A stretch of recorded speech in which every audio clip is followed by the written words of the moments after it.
Okay, so welcome to Fiji, and I'm with Taholo Kami of IUCN. How you doing, mate? Good. So, Taholo, could you tell us what IUCN does and what it stands for? Yeah, the International Union for Conservation of Nature, and we're the membership group, started in 1948. We have both government and NGO membership, non-government. So it's this unique organization with about 1,200 members.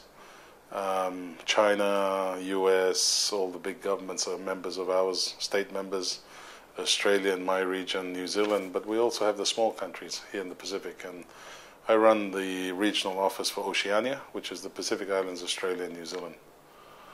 And by having governments and NGOs together under the same umbrella, we provide this unique opportunity to do and connect the activities of many small institutions to government initiatives and bring and convene around the big issues of conservation. Thank you.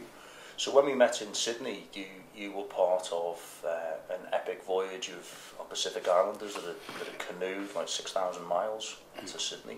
Could you take us through what that was about? Yeah, well, you know, we're traditionally Pacific Islanders, Cook Islands, Samoa, Tonga, Tahiti. Many of you have heard all these different names, Fiji, and there's 14 countries, and there's quite a few territories in this space of about 38 million square kilometers. And we came in by boat, and a couple of thousand years ago, and possibly from Asia. And in the end, they developed a technology of catamarans and sails that could sail against the wind. And you know, Captain Cook writes about these boats keeping up with his endeavor, and being easily keeping up with them, and being able to hold about 200 men.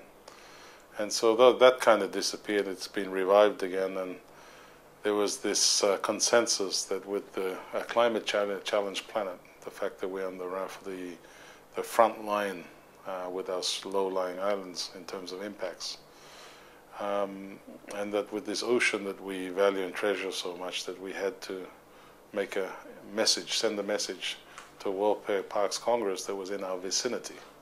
But saying that meant Cook Islands had to sail 6,000 miles to get there. And Samoa with a mixed crew with Tonga, Fiji, and then the Maoris from New Zealand. 4 boats sailed to Sydney, and you know, in recorded history, that's the first time it's ever been done, at least to this extent, where 60 Pacific Islanders went on canoes.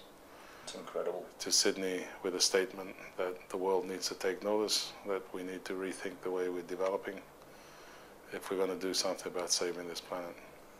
You just touched upon then about you being on all the islands being on the front line. Could you describe why that is? Yeah, you know, rising sea levels. Some of our islands are no more than 2 to 3 meters above sea level at its highest points. So islands like Kiribati, and we had the president of Kiribati join us at the end of the voyage.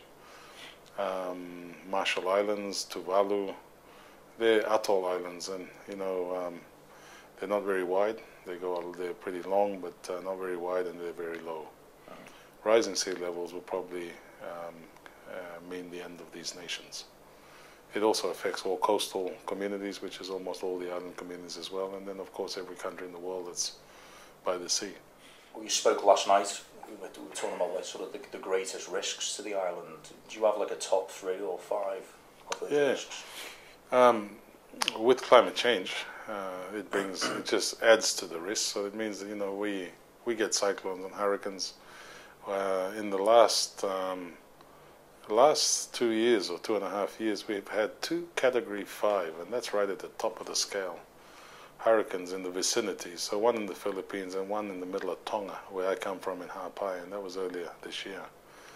And you know, the warning here is we're going to get more extreme storms and weather conditions, and we're seeing floods like we've never seen before in the islands. We're seeing drought in other areas that are longer than normal, in addition to rising sea levels, and that's happening already. And then on top of this, we're seeing less fish. This massive Pacific Ocean is being overfished, less sharks, and so you're not only hit by climate change, but just the whole human impact on the ocean ecosystems are affecting everybody. And the impact of a growing China and a growing India means that suddenly there's this massive new demand on natural resources. And they're like vacuum cleaners coming through our part of the world to take up everything that they think is edible and valuable. And it's just for us, you know, the things that sustained us for thousands of years are no longer there, not like we knew it. Yeah. I mean, just to put it into perspective, you know, these islands are very small, but I think you were saying last night that Fiji is the land that it's in charge of. You could drop Africa into it. Yeah, no, well, what I'm saying there is that if you know, it's if you look at the world through a per capita lens, then the Pacific doesn't exist. There's only 10 million people in a space of 38 million square kilometers.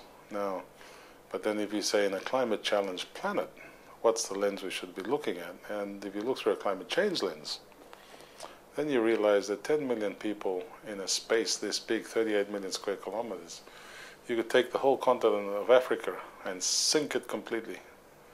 And you'd still have 8 to 9 million square kilometers of ocean to spare.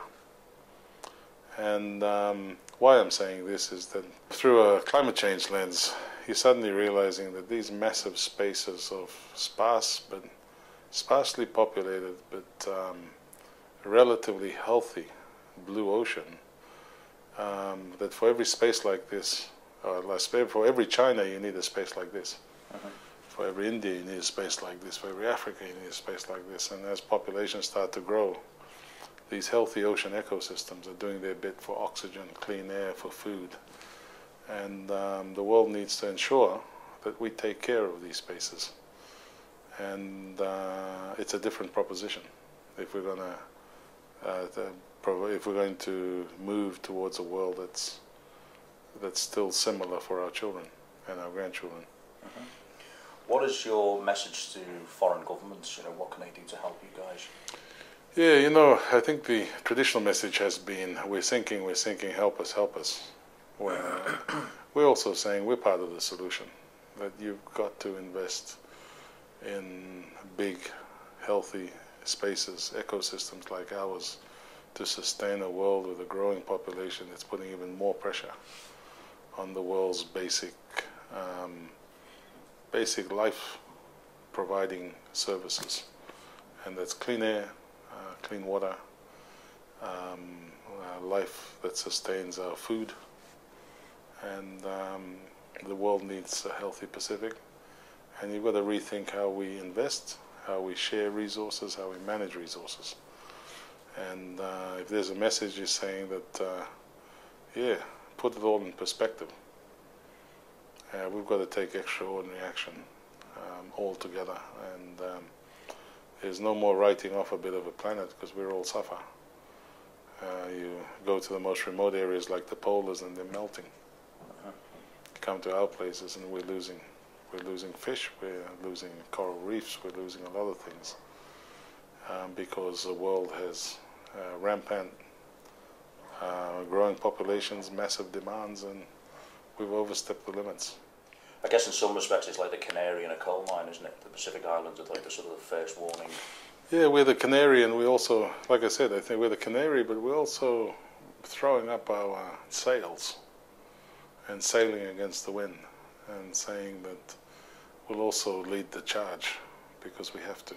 And we're telling the world that you've got to deal with this issue, because we're going to do everything we can to make sure that there is a planet that's livable, that there is an ocean that still produces, that still sustains life, that someday in 50 years' time, that my children's children will dive and they will still see coral and they will still see fish that's healthy.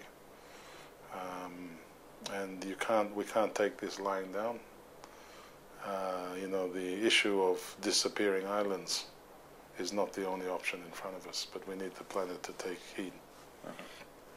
You know, viewers of this interview might think that there's a lot of doom and gloom, but are there any success stories that you're really empowered by?